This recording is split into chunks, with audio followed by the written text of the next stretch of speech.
jazz music, because there's many good people playing in that record, but the style of the alto is so different from anything else that's on the record or that went before.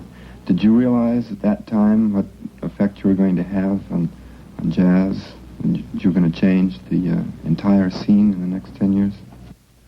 Well, let's put it like this. No, I had no idea that it was that much different.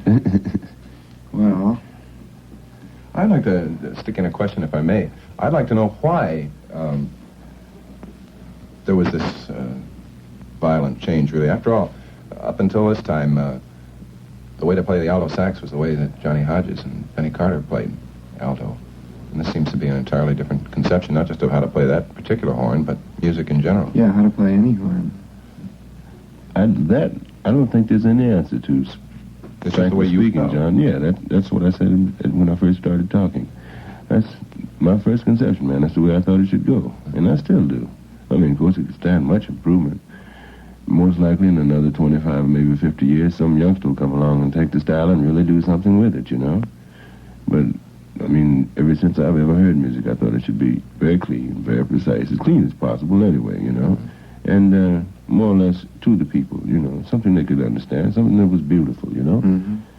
Because definitely there's stories and stories and stories that can be told in the musical idiom, you know? You wouldn't say idiom either. It's so hard to describe music other than the basic way to describe it. Music is basically melody, harmony, and rhythm. But, I mean, people can do much more with music than that. It can be very descriptive in all kinds of ways, you know? All walks of life. Don't you agree, Paul? Yeah, and you always do have a story to tell. It's one of the most impressive things about everything I've ever heard of yours. Well, that's Paul, that's the object. That's where I thought it should be. Uh-huh. Another thing that's been a major factor in your playing is this fantastic technique that nobody's quite equaled. And I always wondered about that, too, whether there was, whether that came behind practicing or whether that was just from playing, whether it evolved gradually. Well, you make it so hard for me to answer, you know, because I can't see where there's anything fantastic about it at all. I put quite a bit of study into the horn, that's true. Uh-huh. In fact, the neighbors threatened to ask my mother to move once when I was living out west. I mean, they said I was driving them crazy with the horn. I used to put in at least from 11 to 15 hours a day. Yeah, that's what I wondered. Well, that's true, yes. I did that for over a period of 3 or 4 years. Oh.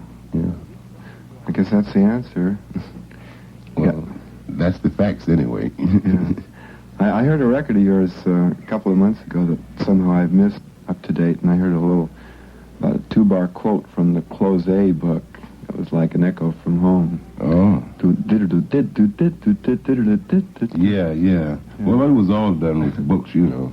Naturally, it wasn't done with mirrors. This time it was done with books. That's very reassuring to hear, because somehow I got the idea that you were just sort of born with that technique, and you never had to worry too much about keeping it working.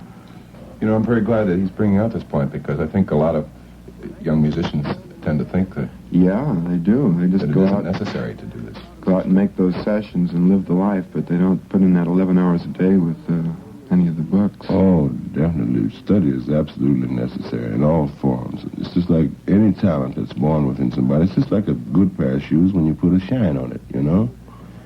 Like schooling brings out the polish, you know, of any talent that happens anywhere in the world.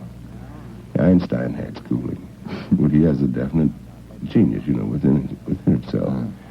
Schooling is one of the most wonderful things there's ever been, you know? I'm glad to hear you say this. That's absolutely right. Yeah. Well? What another record? Yeah. Which one should we take this time? You want to skip a little while? And Charlie picked out Night and Day Okay. as one of his records. This is with a band or with strings? No, this is just with the large bands. I think there's about 19 pieces on this.